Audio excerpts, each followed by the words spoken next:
Hello, this is Mitchell J. Rabin on A Better World. Thanks so much for joining us. Today we're going to have another very interesting show. We have with us Don Beck, who has been pioneering the work of something called spiral dynamics. He is actually internationally known for this work because of what he has done in various hotspots in the world, especially South Africa during the time of shifting from the apartheid era into the more integrated time. Don was one of the people who helped to make that transition very smooth, or relatively smooth, I should say. And that's because of the implementation of the work that a mentor of his, Claire Graves of Union College of New York State, originated. And it is called spiral dynamics, and Don is going to be speaking with us about what that is, and in a sense what its implications are, ramifications are for our society as a society changing kind of tool. So we're going to be learning some really interesting things today that can really help make a difference in our understanding of socioeconomics and our direction in the world as it currently stands now. Good to have you, Don. Well, thank you. I'm glad to be here. So glad.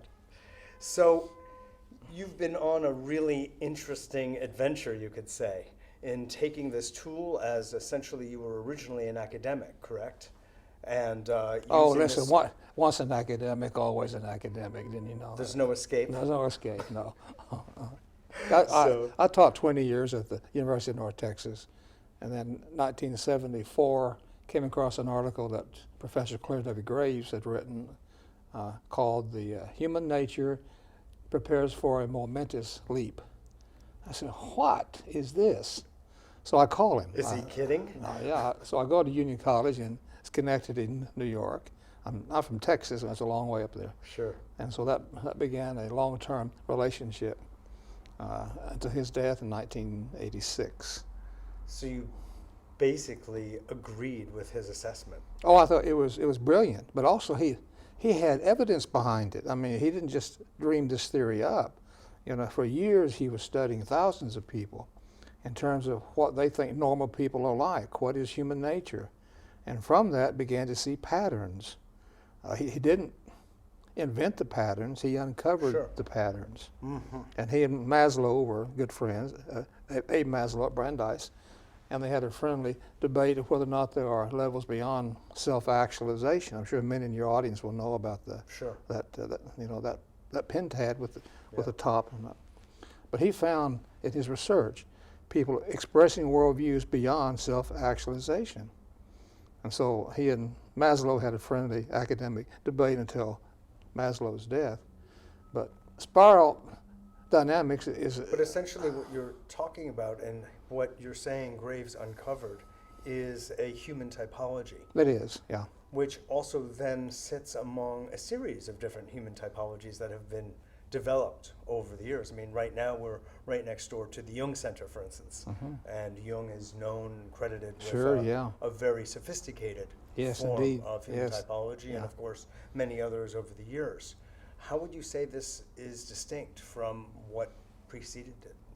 Jung, like others, operates out of a quadrant model, and the Graves model has no limit to it. He's identified 8 systems, with the 9th one on the horizon. So rather than a closed system, it's an open evolutionary system that explains how people change, how countries change, what the real conflicts are geopolitically. And so a lot of people use Jung and various aspects of Jung. I found the Graves paradigm to be most useful because, one, his research. I mean, he has real quantifiable scientific research behind it, as opposed to simply making up a nice theory. And I also found ease of application, because I'm an activist. I work with real people in real tight situations. So yeah, obviously. So I need to find a model that could be transferred to people, and they would find it relatively easily. Yeah. So when you say open-ended, so meaning that the various levels of human development are described by color. Are you saying that there isn't a ceiling on the coloration that there's Well, an infinite rainbow, so to speak? well, now the use of color has no importance at all. It's a communication device, because I could talk to Mandela, and he'd say, "Am I being blue enough?" In terms of the fourth level system. Right, it's just a form of language. That's all. But It's a code. But the theory holds there is no final state. That's what I meant, that Every it can go beyond violet and what have you. beyond okay. That's what you mean by open-ended. Oh yes, for sure. We don't even know what the final, if there is a final one at all. And here's a key part of this model, that these worldviews, Weltanschauungs, emerge from life conditions. It's not a Calvinistic script where these are predetermined.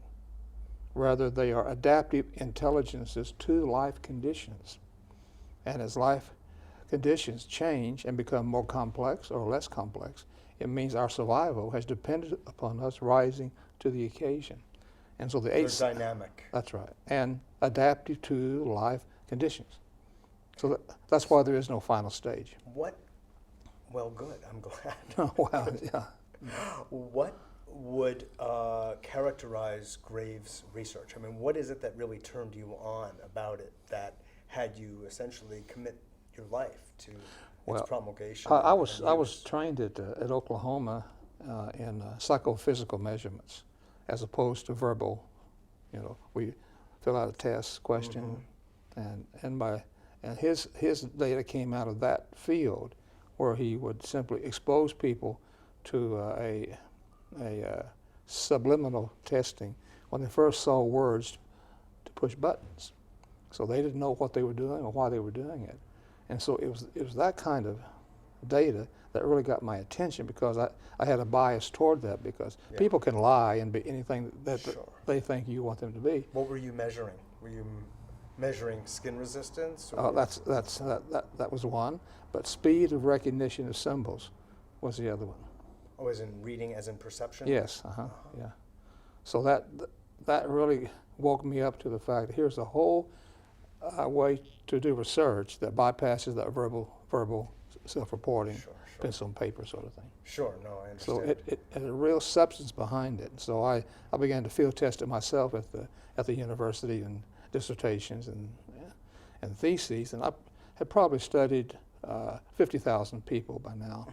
So we have a huge data bank. And South Africa, because of the microcosm, all the value systems that Graves had seen in research were live, impinging on each other. So we had a wonderful place to do research. Would you say, Don, I mean, I'm really interested in knowing whether in any given community that you entered to do research, whether it was South Africa, Texas, or Oklahoma, did you find that there was essentially a fractal relationship between each community, that you would always get, generally speaking, the same proportion of color codes of memes per village, as it were? Vast differences, because their life conditions are different. Obviously, in South Africa, among Africans, much higher tribalistic, animistic, purple system, because it's natural to their milieu. But when I'm in Switzerland, I don't ever see that system.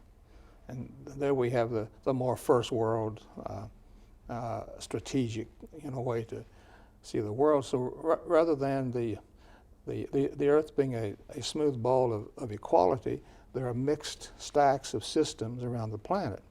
And that's what sets up all the conflict, whether it's about religion and Islam or any other topic. You see, when you get down beneath the surface, you're getting down to these codes, these value system codes. But when I'm talking about, not in terms of quantities of numbers, but just in terms of percentages. Are the percentages that skewed also? Oh yes.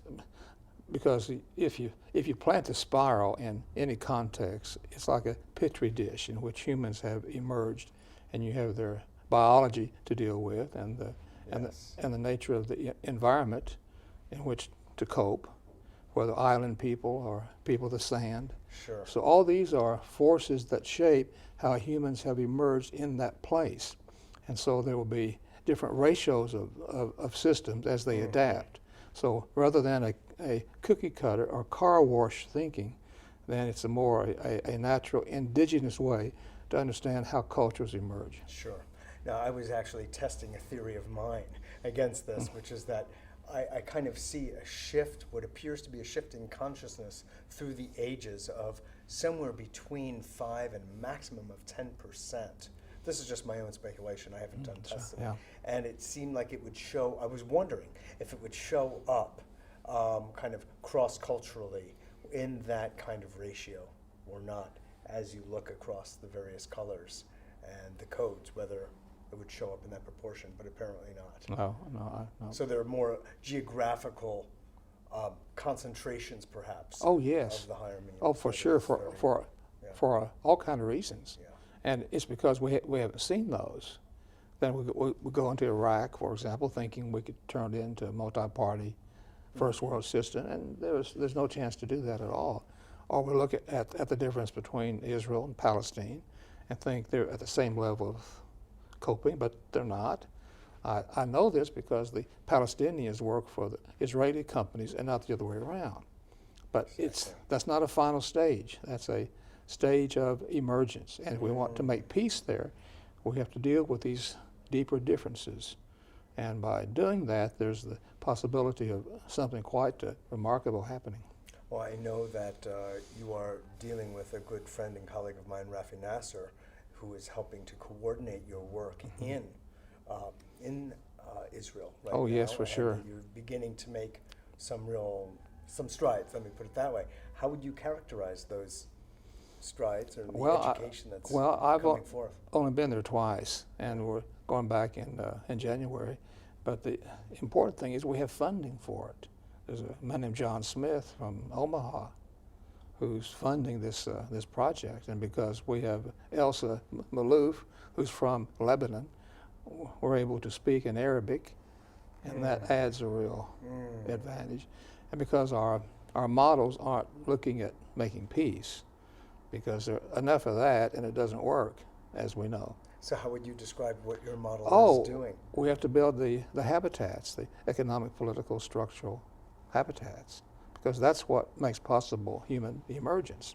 So then, just to back off a moment, could you just describe and give an overview to the audience of what is spiral dynamics, and then we're going to go right into how you're applying it and building these habitats. That would be great. Graves in his research found 8 human systems that have emerged so far.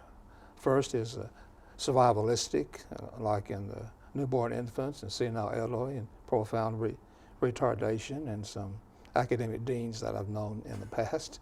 But it's alive and well still in Papua New Guinea and other places where basic survival is what's important. And that emerged over time to a tribalistic, animistic system full of spirits and ancestor control, and there are still places on the planet today under control of that system, not just in Africa, by the way, but in China and elsewhere. And then from that came the egocentric, the raw version of I, me, mine, with the terrible twos and adolescent rebelliousness, and today empires who have no guilt, who want it all and want it now. And from that naturally emerged. I have an idea who you may be speaking about. Yes, a lot of people in Texas, yeah. And then from that naturally emerged the absolutistic system. This was the great living world religions emerged to contain, missionary ideal. To contain that heavy egocentric warlord system like in Taliban. And from that came in the Enlightenment, the world of progress and materialism and success and quantification to produce the so-called good life. And from that has emerged during the counterculture, the sensitive nature of humanness. Hell no, we won't go out of the Vietnam thing that many of us still remember.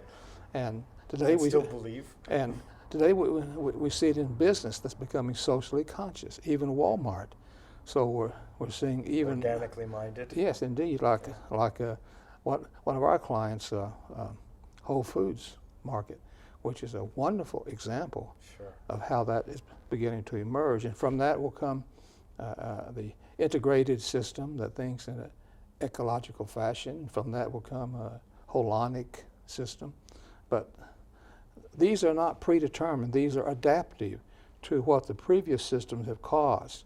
So when one thinks within the spiral, then we are identifying these deeply embedded worldviews, which are codes that shape the surface level. Economic theory, political theory, sports, archaeology, all those things are shaped by these deep codes. So each human system or meme is always, as Ken Wilber would say, transcending and including what's below it. And it's always inclusive and yes, integrating. and we've added transcend and anticipate what's next. Okay. In order to remind people Sure. that whatever they think is the final stage, and they pity the future generation for having nothing to think about, is false. That there will be the next system and the next system. Right. It's always evolving, ever evolving. Yeah, and you feel that this is biologically or oh, it psychobiologically is. Yeah. rooted. In Graves' language, these are degrees of activation of the central nervous system. That's why his model is the biopsychosocial model, really one of the first in the field of psychology. And more today in magnetic resonance scans, we're getting clear evidence of the fact that these particular worldviews do have a biological, neurological component. So that is fascinating. Yeah. Talking in terms of like brain development. Yeah, and brain chemistry. And brain chemistry. Oxytocin is the chemical in the brain that produces bonding. Sure. Yeah, human bonding. And of course. And there's even spray now. Seriously, there's oxytocin spray. Is there really? So why do team building anymore? Just go and it's like a form of pheromone. Well, it is. I mean, oh, okay. Seriously. Right. So Graves was the first that integrated the biopsychosocial systems. Okay. Thanks for the overview, and I know that was really masterful to take. Oh, yeah. I don't want to even think about what you just did because it's impossible. But thank you. Synthesized as it is, would you say, tell us about how you implemented this, for instance, in South Africa? Yeah. And then if we have time, a little bit in what's going on now in Israel. Oh, sure. The point that we made was that the black isn't a type. There's black purple, black red, black blue, black orange. Yes. See that? Same thing with the Afrikaner. Same thing with Muslim. It's not a single system. There are multiple expressions. Surely. And so we get in trouble when we stereotype and find stigmas and can't see the spectrum. So by rejecting the categories of black, white, African, European, and in their place, putting in the mindsets, and I could explain to F.W. de Klerk that the Afrikanerness that had emerged in his day had comparable systems in the African National Congress. And they could make a deal, I see. Which they did. Because they were speaking the same language. That's exactly they were right. Operating on at the same mean. That's right. And here's how we get beyond the tyranny of race. Exactly. See that? Absolutely. And it worked beautifully there. And more we're finding people today who are saying, yeah, it's not about skin pigmentation, it never has been. Right. So even the issues in the Middle East are not about religion. They're about these particular codes. And if we could see then it generates all kind of theory and strategy to defuse. You're redefining and reframing on a psychobiological exactly right. level the relationship between people. And so they find new brotherhood, you could say, and sisterhood cross, of course, cross-generationally, but also cross-ethnically and racially. We've had a major project in Netherlands after they had that assassination of the film critic. We run a series of Dutch summits on fundamentalism. And the last one, March 31, to almost 1,000 Dutch leaders who were showing a new way to define Dutchness. And we speak to the Islam elements that came from various parts of the world. Mm-hmm. If they're going to move here in this Dutch society, they have to respect the reason that they came there and not try to reproduce what they left. Otherwise, they'll destroy the reason that they left. So it's possible that in Europe that's having a lot of difficulty with the Islamic threat to redefine it out of those categories and then find common ground around what we call the spiral. And you are finding that the Muslims are willing to let go of the orthodoxy? So you said the Muslims. Yes. You got No, I understand. I didn't. spectrumize it. No, I understand. But Okay. of that origin, I said it on purpose to show that of coming from that origin, Okay. now transplanted, Well, let's say, who have moved to France or England or Holland, Yeah. but they're still identified with their Muslimness, with their religious ethnicity. Well, But you're helping them shift from Well, that identity to as they are in Tunisia, who are Muslim but are secular when it comes to government, and same thing in Turkey. So we're showing that Muslim is not basically forever and ever and ever a jihadist system. It, like Christianity and like Judaism, will be impacted by these particular value systems. And there are more and more Muslim leaders who are seeing what's happened to them, Yes. and are saying, we aren't like that. So, Okay. so we find those who are more secular. Now, I don't like the term moderate. I don't use that term Uh-huh. because that has connotations. But what you are doing, Don, is you're helping them disidentify from what was. That's it. To a new identity. That's right. Which is an integration That's of right. what they were to some extent, And getting and the more modern and getting choice they've made. the rest of the world see that too, so we won't Yeah. stereotype all Muslims are the same, all Exactly. Christians are the same, or all Texans are the same. It's the same There thing. are some exceptions. I guess so. Sure, I'm following the drift for sure. Now, earlier you said something about not working for peace as such, per se, but creating a habitat for it. You see, I believe in human emergence, and that peace is only a moment in time when there's tranquility. But because of the nature of humans, we don't stay in that point. We continue to emerge, but we emerge in different patterns, setting up, once again, differences. And so if our focus is on understanding human emergence, that will produce what most people mean by peace, where a focus on peace per se. I can't tell you how many people land at Tel Aviv airport to bring peace, and most of them are getting in the way because they don't allow us to get down to the real differences about which there's good enough to go around. Yes. And by focusing on these differences and building the habitats of emergence on both sides, overarching superordinate goals, away from blame and be blamed, away from live and let live, into thrive and help thrive. Mm-hmm. See, that's what we've learned how to do.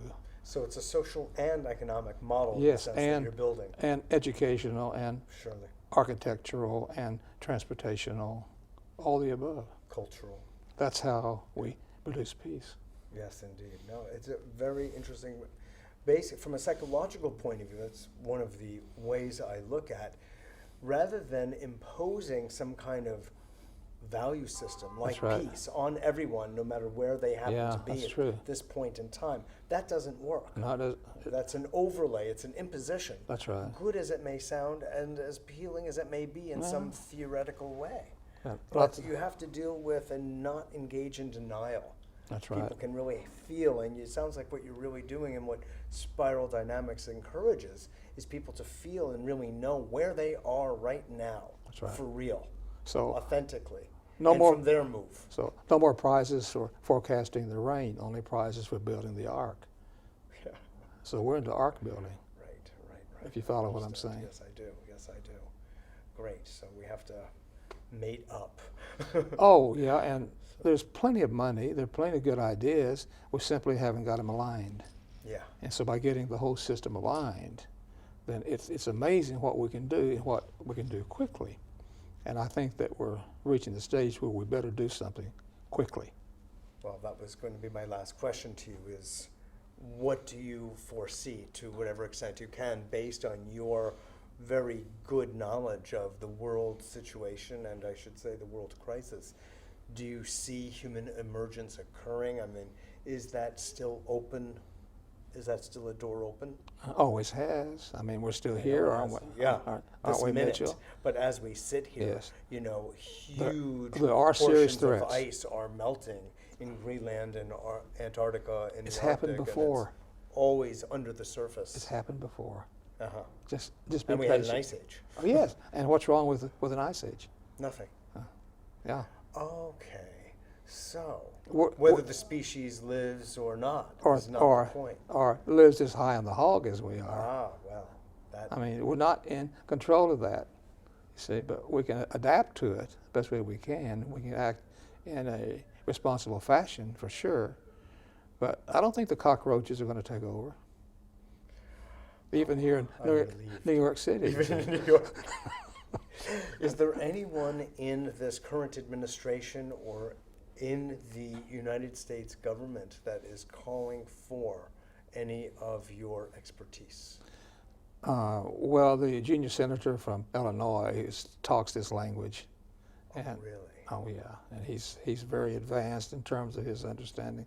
You know, African background. Yes, of course. You know, which is sometimes important. He's impressive. And I think that we'll begin to see some minds begin to open in what we call transpartisanship, because we go beyond bipartisan even, and how we can function in a transpartisan fashion. Good. Well, I'm going to feel happy then. And, Oh, a yes. sense of hope. Oh, for sure. I'm encouraged. Yes, for sure. Well, thank you very much for your Good. work, Don. It's just Good. it's a Thank pleasure to hear someone on the path that you're on, spreading the word as you are, and actually implementing what you're doing in the hot spots of the world. Thank So, you very much. Absolutely, thank you. This is Mitchell J. Raven for a Better World. I hope you got an education like I did about spiral dynamics. Thanks so much for joining us, and there's a lot more to it, a lot more. So I'll give you the website so you can look into more for yourself. Thanks again for joining us, and I'll see you all next week.